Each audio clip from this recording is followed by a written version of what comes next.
بلغ العلا بكماله كشف الدجى بجماله حسنت جميع خصاله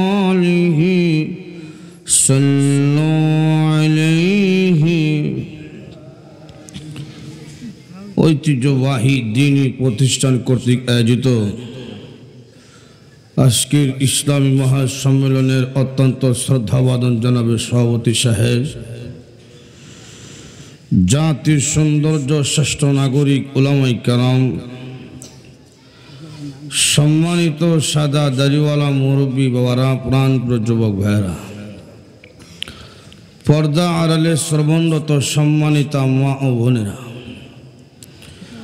সর্বপ্রথমেই আমরা আল্লাহ পাকের দরবারে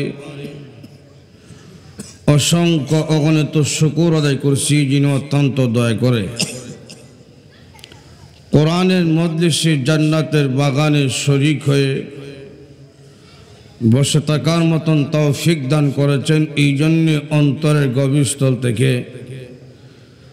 আল্লাহ রাব্বুল আলামিনের আলিশান দরবারে কালিমাত শুকর আদায় করে বলি আলহামদুলিল্লাহ। আমাদেরকে কথা বলার শক্তি দিয়েছেন কে? জবান দিয়েছেন কে?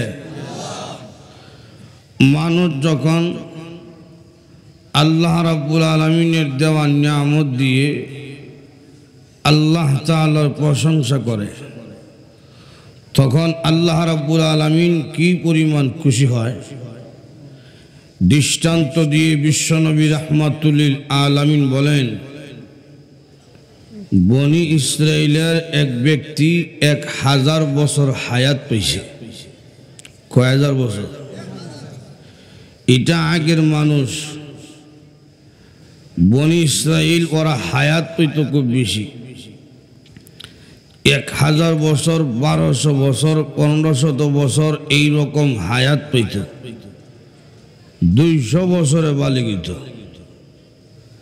আর আমাদের হায়াত হইল 60, 70, 80। 15 বছর ওইবার আগে কয় আমি তোমারে ভালোবাসি, বালেগে সিগন্যাল দিছে। মুসা নবী একদিন রাস্তা দিয়ে যায়, তো গিয়া দেখেন একজন বৃদ্ধ মহিলা কান্না করে। জিজ্ঞেস করলেন, বুড়িমা আপনি কান্না করেন কেন? বুড়ির জবাব দেয়, আমার ছোট ছেলে মারা গেছে, এই জন্য আমি কান্না করি। আপনার ছোট ছেলের বয়স কত?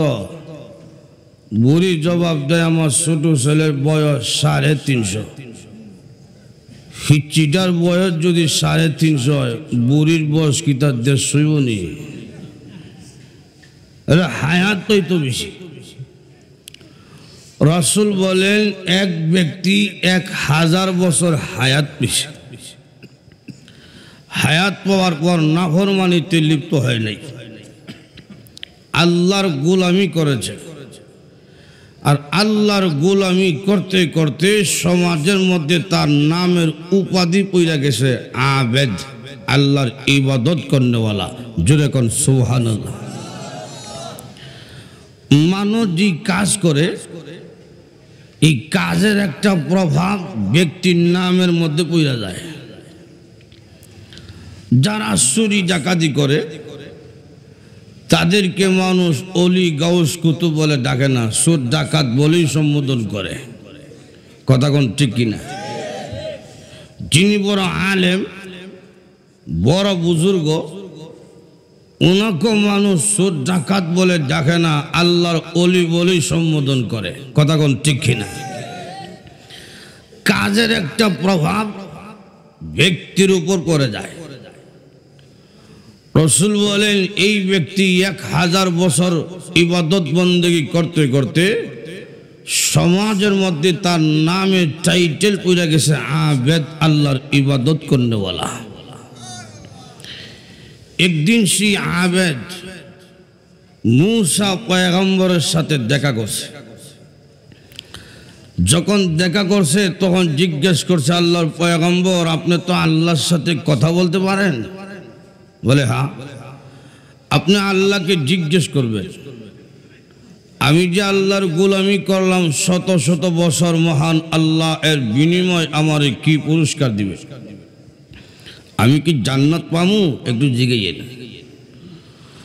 মূসা নবী বলেন, ঠিক আছে আমি যাইতেছি তুর পাহাড়ে।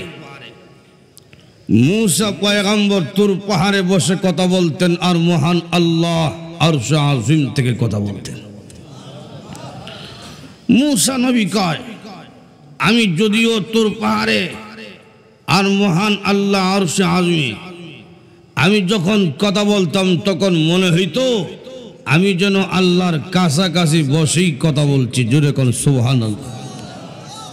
আর আসলেই মহান আল্লাহ হচ্ছেন আমাদের কাছে।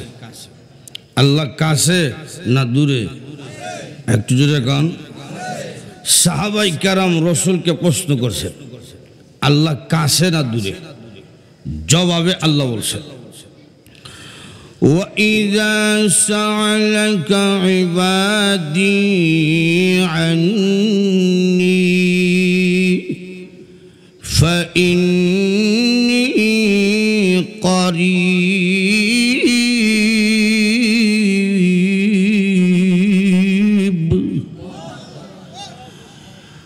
আল্লাহ বলেন, হে রাসূল, আপনাকে তারা জিজ্ঞেস করছে আল্লাহ কাছে না দূরে, আপনি জবাবে বলেন আমি আল্লাহ কাছে। জোরে কোন সুবহানাল্লাহ। আল্লাহ যে বলছেন তিনি আমাদের কাছে, তিনি কত কাছে? সভাপতি সাহেব আমার কাছে, আপনারও আমার কাছে, দুনো কাছে কি এক সমান? আল্লাহ যে বলেন কাছে, তিনি কত কাছে? আরেক আয়াতে বলছেন, وَنَحْنُ أَقْرَبُ إِلَيْهِ مِنْ حَبْلِ الْوَرِيدِ।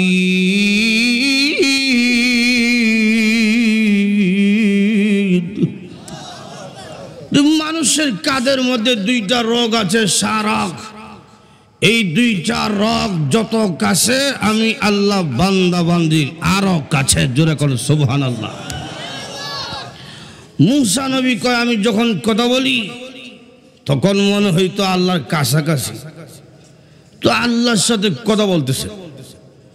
এক পর্যায়ে বলছেন, আল্লাহ তোমার অমুক বান্দা জানতে চায়, তাকে আপনি কি পুরস্কার দিবেন? সে কি জান্নাত পাবে? আল্লাহ তখন বলছেন, মূসা নবী তাকে জানিয়ে দিবা জান্নাত তাকে দান করব না, জাহান্নাম দিব। সারাটা জিন্দগি যেই ব্যক্তি নামাজ পড়লো, রোজা রাখলো, সুদ খাইলো না, ঘুষ খেলো না, আর আজকে আল্লাহ জান্নাত দিত না, জাহান্নামের সংবাদ পাওয়ার পর সেই ব্যক্তি কি খুব খুশি হবে নাকি রাগ হবে? রাগ হওয়াটাই স্বাভাবিক। কিন্তু মূসা নবী যখন বাড়ির দিকে যায়, রাস্তায় তার সাথে আবার দেখা হয়েছে। বলছেন, কিরে আল্লাহর গোলাম, আল্লাহকে বলছিলাম মহান আল্লাহ বলছেন তোমাকে জান্নাত দিবে না। সে তো রাগ করার কথা ছিল, কিন্তু না, রাগ করলো না, দেরিও করলো না, আলহামদুলিল্লাহ বলে আল্লাহর কুদরতি পায়ে সেজদায় পড়ে আল্লাহর প্রশংসা শুরু করে দিছে। সমস্ত প্রশংসা কার? সুখে দুঃখে সর্ব অবস্থায় প্রশংসা হবে কার? প্রশংসা করে প্রভু।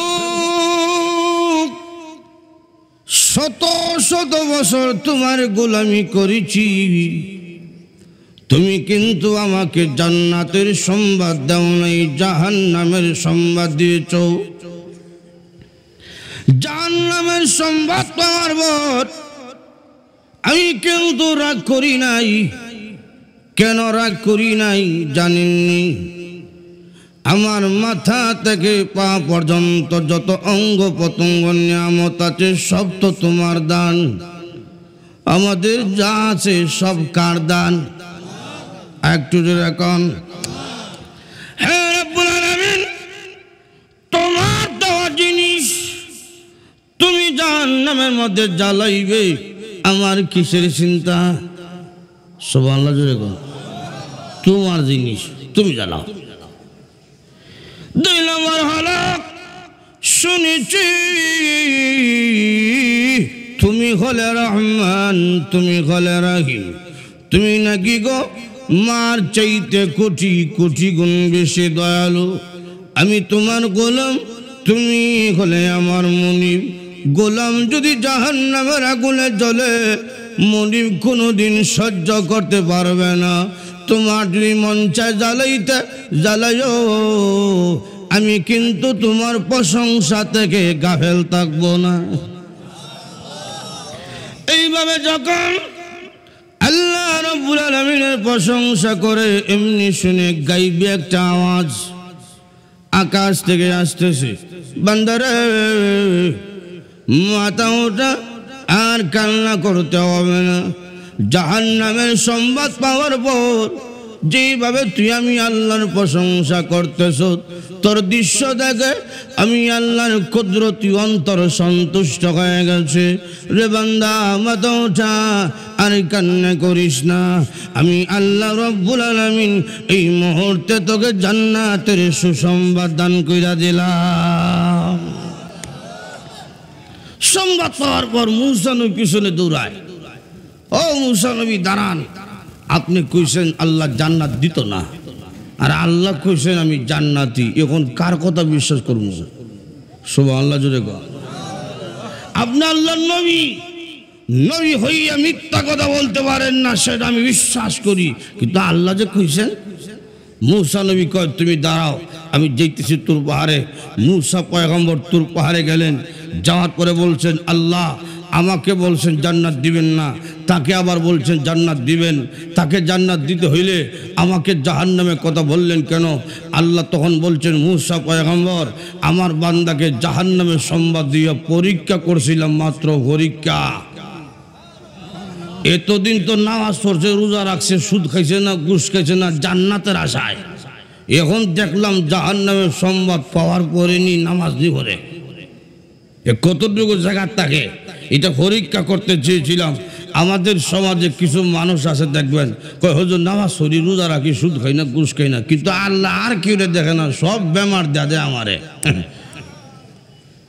নামাজ পড়ি কিন্তু অভাব যায় না। আল্লাহ কয় মূসা পয়গম্বর, অভাব দিয়া আমি আমার মুমিন বান্দা বান্দিকে মুসিবত দিয়া, বিপদ দিয়া, মুসিবতে রেখে, রোগ দিয়া, দুঃখ দিয়া, অভাব দিয়া আমি আল্লাহ পরীক্ষা করি। যেই বান্দা বান্দি সুখে দুঃখে সর্ব অবস্থায় আমি আল্লাহর প্রশংসা করে, এমন শুকর গুজার বান্দা বান্দির জন্য আমি আল্লাহ জাহান্নামের শাস্তি বানাই নাই। যখন দেখলাম জাহান্নামের সংবাদ পাওয়ার পরেও আমার বান্দা আমারই প্রশংসা করে, তখন আমি আল্লাহ নিজে খুশি হইয়া আমার বান্দাকে জান্নাতের সুসংবাদ দান করছি। এই জন্যে সর্ব অবস্থায় প্রশংসা হবে কার? এই জন্যে শরীরের সমস্ত উজাড় করে উচ্চ কণ্ঠে সকলে বলি আলহামদুলিল্লাহ। আমি আপনাদের সামনে কুরআনুল কারীম থেকে ছোট্ট একখানা আয়াত তেলাওয়াত করেছি।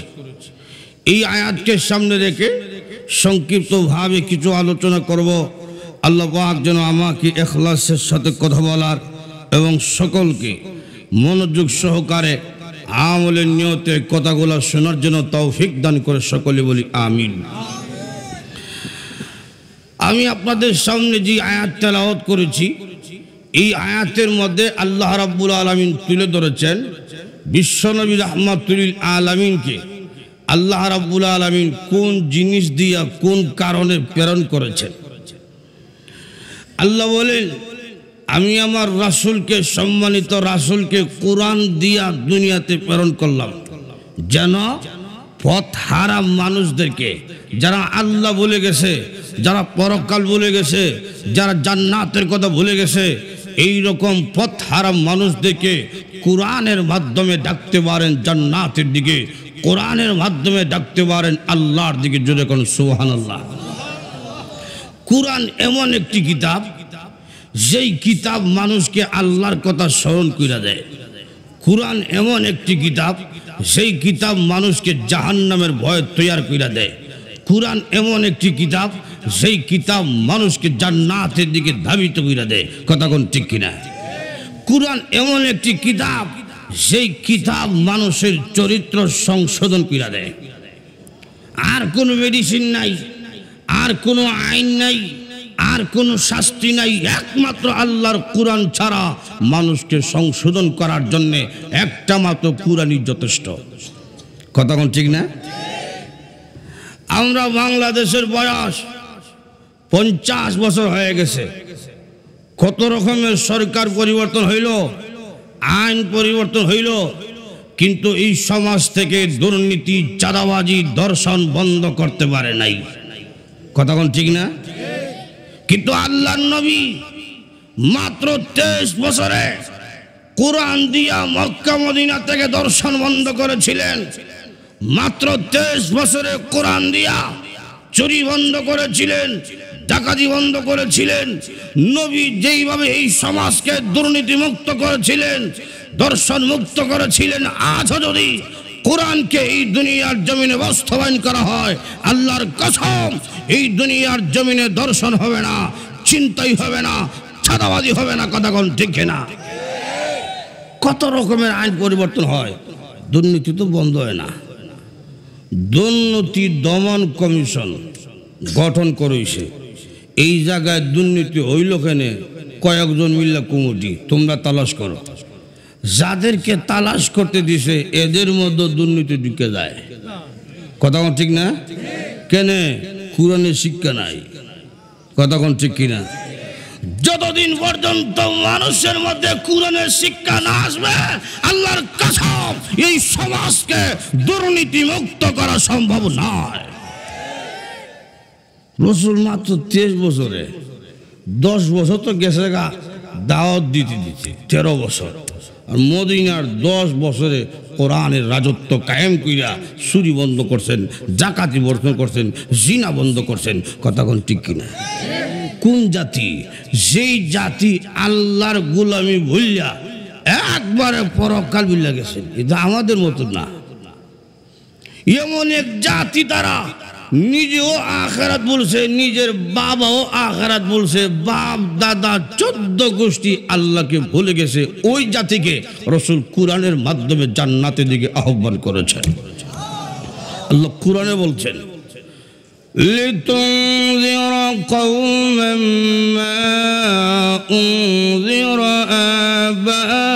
আবাউহুম ফাহুম গাফিলুন।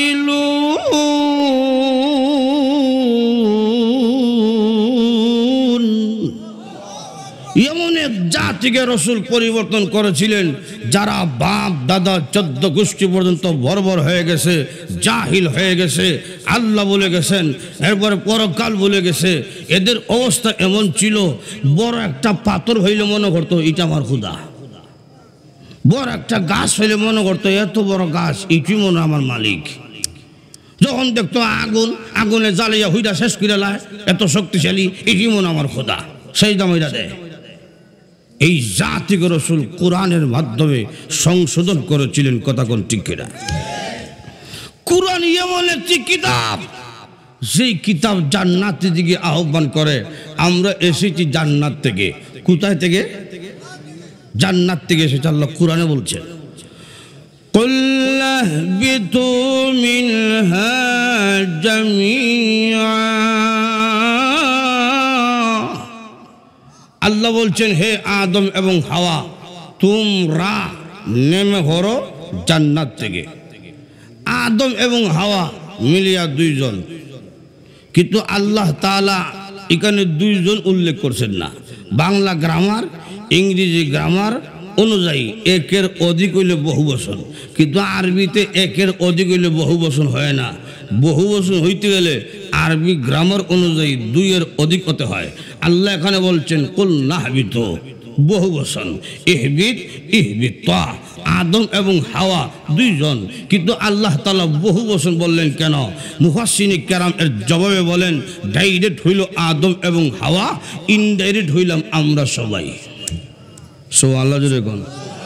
আমরা সবাই মিলিয়া হইলাম বহুবচন। আল্লাহ বলছেন, আদম তোমার সন্তানদেরকে জান্নাত থেকে নিয়ে হরো, নামিয়া হরো। আমরা যে দুনিয়ার জমিনে আইসা বললাম এখন জান্নাতে যাওয়া লাগবে নি?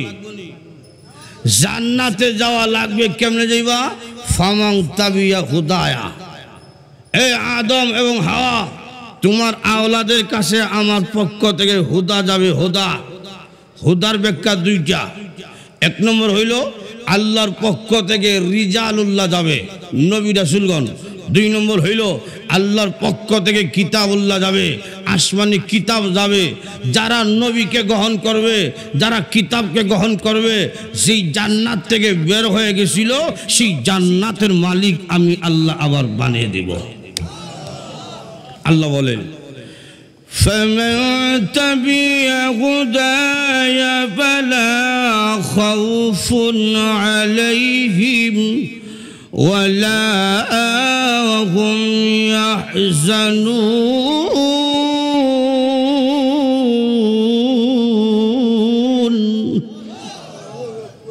ভয় নাই, কোনো চিন্তা নাই, জান্নাত পাবে, এর মধ্যে কোনো সন্দেহ নাই।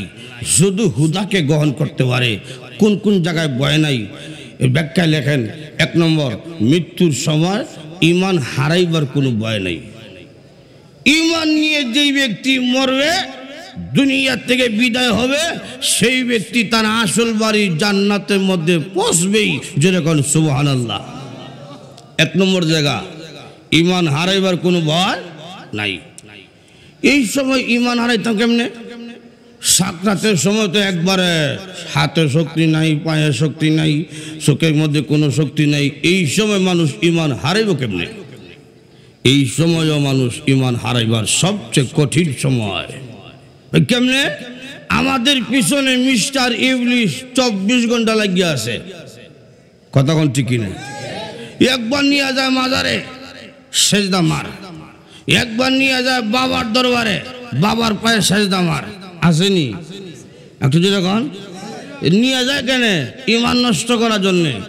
রসুল একদিন রাস্তা দিয়ে যায়, তো গিয়া দেখেন ইবলিস শয়তানে কান্না করে।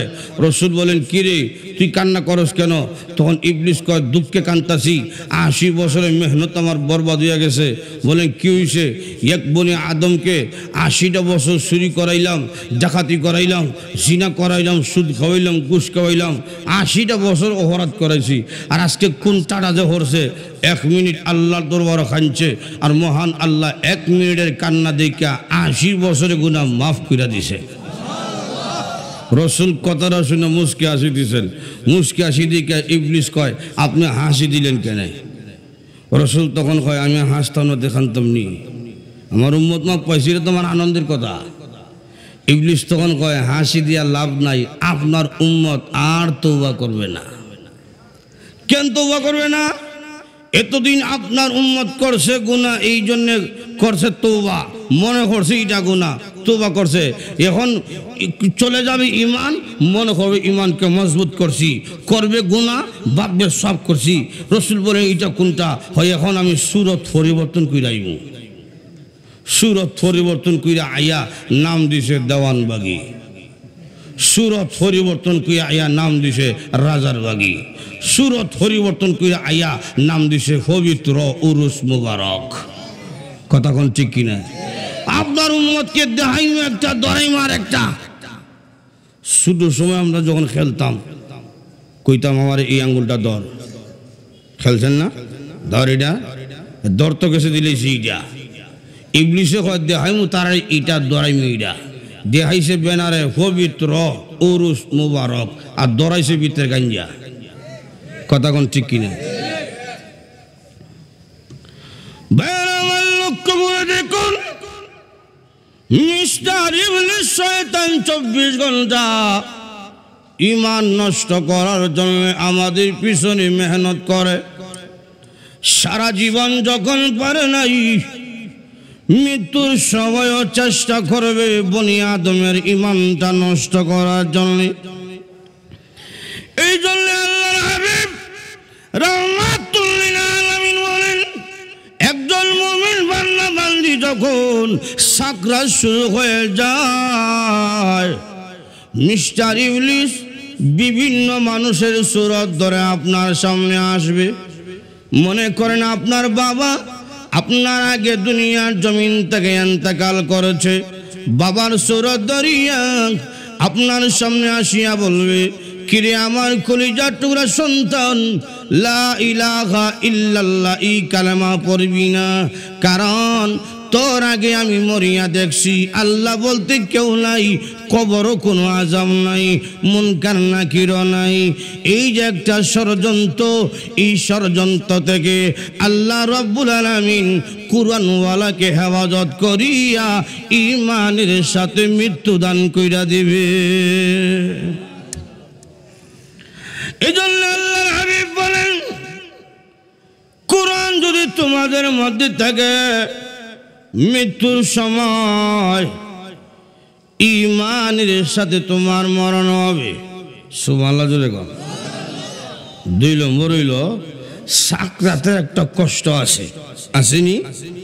এই সাকরাতের কষ্ট হবে না, আল্লাহ সাকরাতের কষ্টকে মাফ কইরা সহজে মৃত্যুদান কইরা দিবেন। এরও ব্যাখ্যা আছে, সাকরাতের কষ্ট আল্লাহ মাফ কইরা দেয় কয়েকটা কারণে। তোর মধ্যে একটা কারণ হইল, নিজের ছেলে নিজের মেয়ে যদি মাতার কাছে বৈশা সূরা ইয়াসিন তেলাওয়াত করে, ইয়াসিন তেলাওয়াতের বরকতে আল্লাহ সাকরাতের কষ্টকে মাফ করে দেয়। আজরাইল যখন এই সিনার মধ্যে হাত রাখবে, রসুল কয় গোটা পৃথিবী বুকের মধ্যে হাত রাখ, গোটা পৃথিবী বুকের মধ্যে দিয়া রাখলে যেই কষ্ট হয়, আজরাইল বুকের মধ্যে হাত দিলে বোঝা হবে ওই কষ্ট, যেন যেন বোঝা যাইব পৃথিবী রাখা হইছে বুকের মধ্যে, এমন কষ্ট কলিজা শুকাই যায়। রসুল বলেন, এমন কষ্টের সময় যদি সূরা ইয়াসিন তেলাওয়াত করে নিজের সন্তান, আল্লাহ পাক ডাইরেক্ট মাফ কইরা সহজে মৃত্যুদান করে। এই জন্য নিজের সন্তানকে কুরআন শিক্ষা দেওয়ার দরকার আছে না নাই? আলেম হাফেজ বানানোর দরকার আছে না নাই? আপনার ছেলেকে ডাক্তার বানান, ইঞ্জিনিয়ার বানান, ব্যারিস্টার বানান, ইসলাম আপনাকে নিষেধ করে নাই।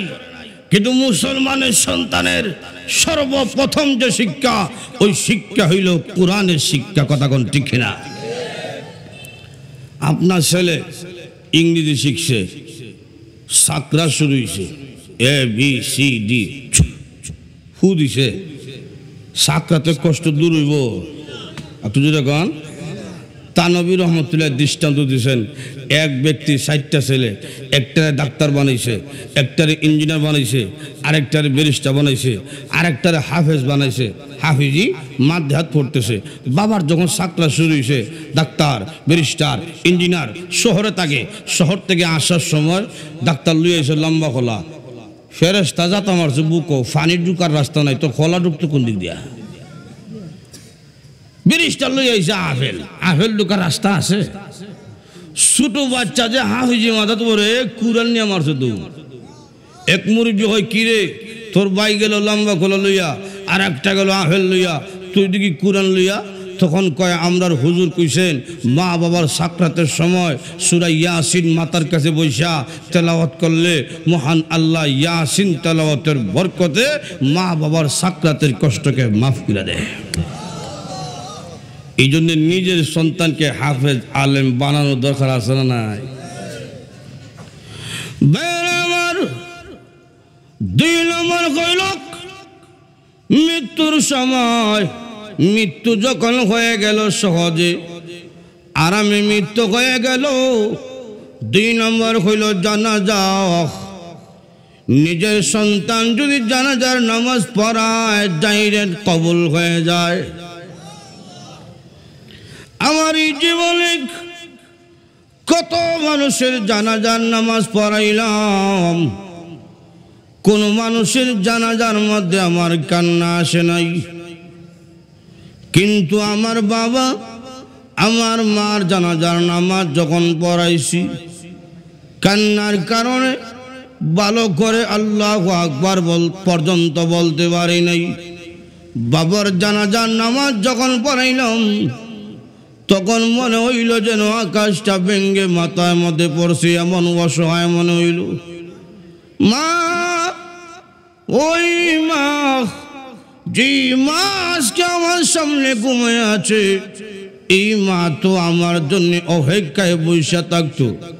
আজকে মা চলে গেল, আর তো আমার জন্য কেউ অপেক্ষা করবে না। এই যে একটা কষ্ট নিয়ে সন্তান জানাজায় দাঁড়ায়, চোখের পানি নাকের আগায় পৌঁছার আগে আগে আল্লাহ রাব্বুল আলামিন ঘোষণা কইরা দে, ফেরেশতারা রে তোমরা সাক্ষী থাকো, আমার বান্দা তার নেককার আওলাদ দুনিয়ার জমিনে রেখে যাওয়ার কারণে তার সন্তান তার জানাজার নামাজ পড়াইতেছে। জানাজার নামাজে দাঁড়িয়ে চোখের পানি ছেড়ে ছেড়ে কান্না করে, চোখের পানি নাকের আগায় পৌঁছার আগে আগে আমি আল্লাহ তার মা বাবার কবরের আযাবকে মাফ কইরা দিলাম। ডাইরেক্ট কবুল। কথা কোন ঠিক কিনা?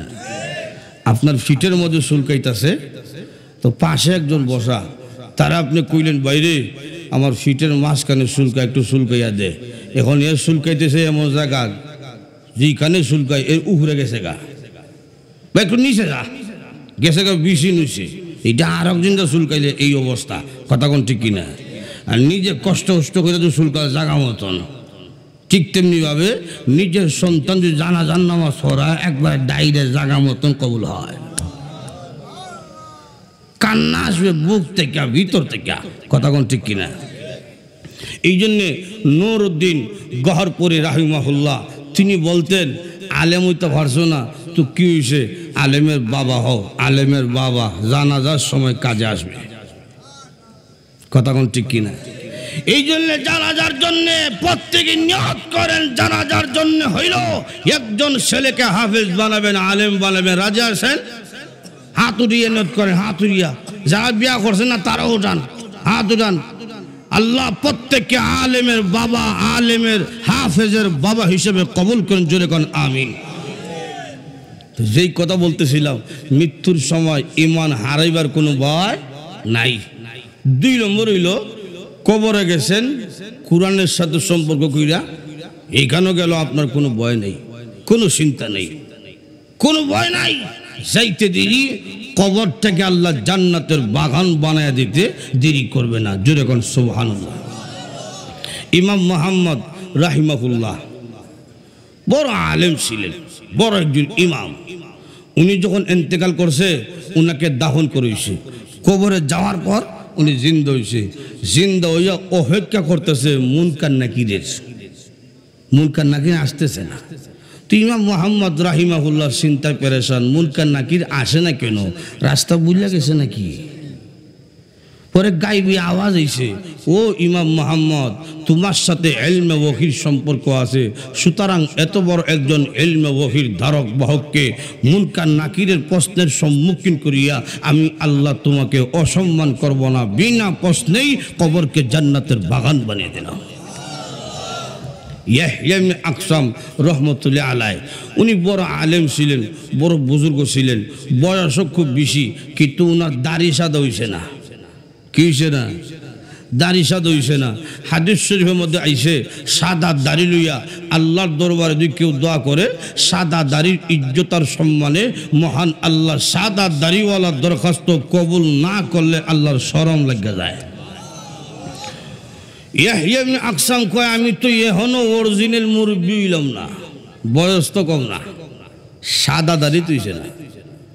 তাই উনার ছেলেরে ডাক দা কইল, আমি যদি এই অবস্থায় মারা যাই তোমরা আমার দাড়িকে সাদা কইরে কবর দিবা। আব্বু কেন? মানুষ তো সাদা রে কালা করে, আপনি কালারে সাদা করুন কেন? তো উনি কইল, সাদা দাড়ি হইলে সম্মান বাড়বে, ইজ্জত বাড়বে। রসুল বলেন সাদা দাড়ি হইলে সব ফেরেশতা সম্মান দেয়। আর আল্লাহ কইব, এটা বুড়া মানুষ, দুর্বল, দমক দিস না, সেইরা দে। সুবহানাল্লাহ। যখন উনার ইন্তেকাল হইছে, ছেলেরা কালা দাড়িরে সাদা কইরা কবর রাখছে। মুনকার নাকির আইছে, মুনকার নাকির আইয়া দিছে প্রশ্ন, মাররা বোকা।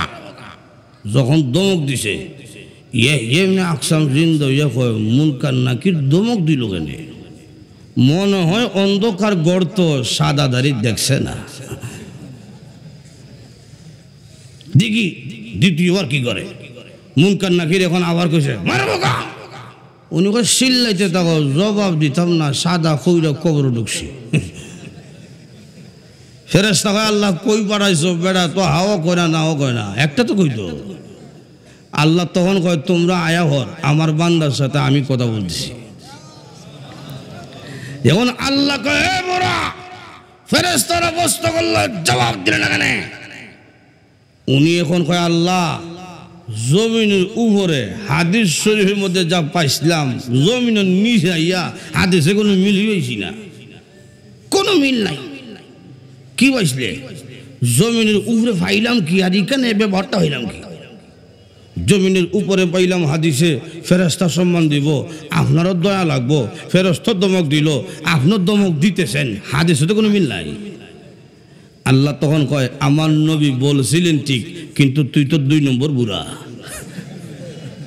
তোর সাদা হইছে না তুই নিজে সাদা করছ আল্লাহ তোমার পছন্দ তালাশ করছি এলমে ওহির জ্ঞান তালাশ কইরা তোমার পছন্দ আমি পেয়েছি এই দাড়ি হইলো আমার নবীর সুন্নত আর সাদা দাড়ি তোমার পছন্দ আমার সাদা ওনাতে কিতা করতাম আল্লাহ তখন কয় যে বান্দার সাথে ইলম ওহির জ্ঞান আছে এরপর আমার পছন্দই তালাশ করে এমন বান্দার কবরে আমি আল্লাহ আযাব দিতে পারি না ফেরেশতারা আইসাবর আমার বান্দার কবরকে জান্নাতের বাগান বানিয়ে দিলাম কয়েক মাস পরে বড় একজন আলেম উনার এক বন্ধু উনাকে স্বপ্ন দেখে প্রশ্ন করছে ও ইয়াহইয়া ইবনে আকসাম আপনি যে কালা দাড়ির সাদা হইল কবরে ঢুকছিলেন বাস্তব হচ্ছেননি না কিছুটা হইছে কিছুটা উনি কয় আটকা গেছিলাম বেটা শেষ খাটিয়া ছুটে গেছি সুবহানাল্লাহ জোরে গান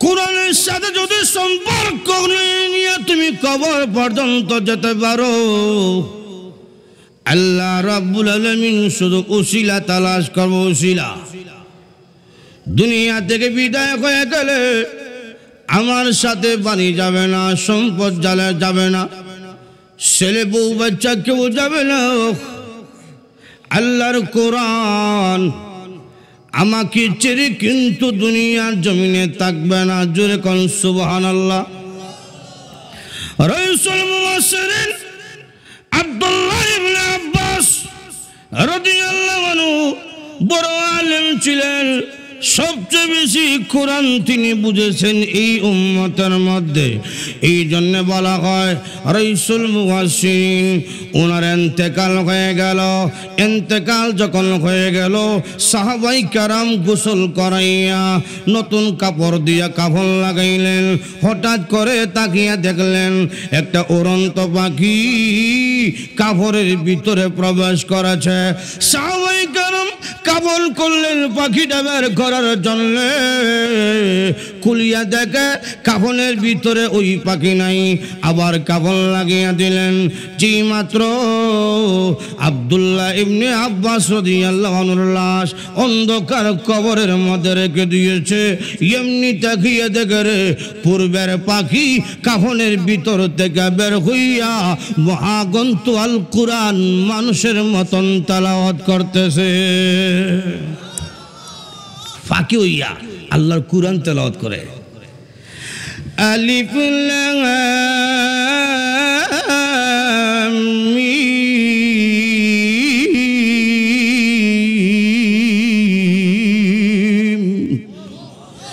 তিলকা আয়াতুল কিতাবিল হাকীম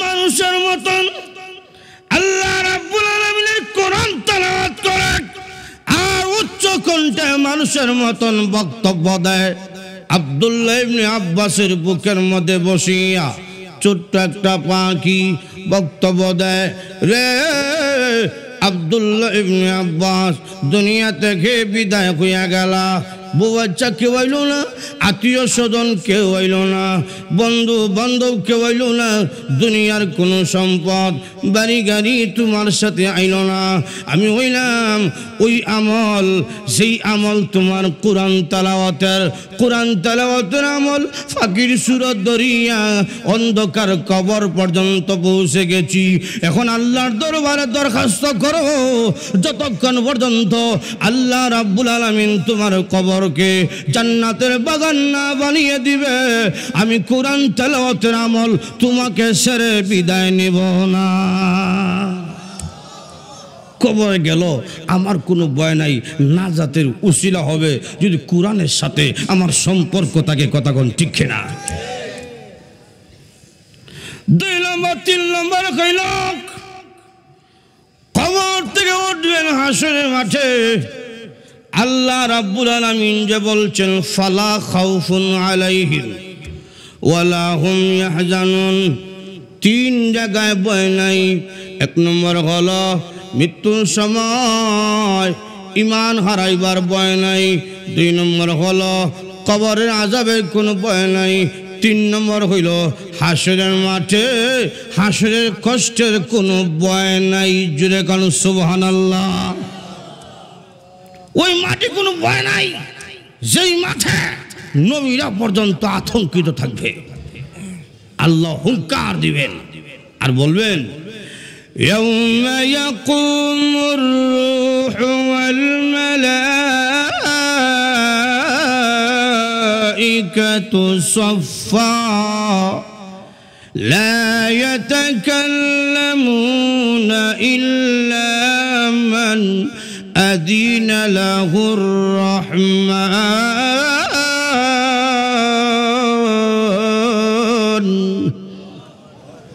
আল্লাহ রাব্বুল আলামিন বলবেন ফেরেশতারা লাইনে দাঁড়াও, হে রূহ তুমিও লাইনে দাঁড়াও। আল্লাহর হুঙ্কার শুনি জিবরাইলের মতন বড় ফেরেশতা পর্যন্ত আতঙ্কিত হয়ে যাবে। আদম পয়গম্বর থেকে নিয়ে ঈসা পয়গম্বর পর্যন্ত আল্লাহর হুঙ্কার শুনিয়া আতঙ্কিত, ভয়ে কম্পন শুরু হয়ে গেছে। পয়গম্বরদের কোনো গুনাহ নাই, কিন্তু আল্লাহর ভয়ে সবাই আতঙ্কিত। হাসরের কঠিন ময়দানে আদম পয়গম্বর বলবেন নফসি নফসি, আল্লাহ আমাকে বাঁচাও। সব মানুষরা বলবে আল্লাহ আমাকে বাঁচাও, কেউ কাউরে চিনতই না। সুবহানাল্লাহ জোরে বল। বেশি জরুরবাদ মানুষ, মাঝে মাঝে ফাঁক খালি আছে, একটু কষ্ট কইরা সামনে বসলে যারা দাঁড়াই দিয়েছেন এরা ভিতরে আসার একটু সহজ হয়ে যায়। এই জন্য একটু জায়গা কইরা দিই, আর যারা দাঁড়িয়ে আছেন ভিতরে ঢুকে যান, ভিতরে ঢুকে যান, একটু সামনে আসেন। লা ইলাহা ইল্লাল্লাহ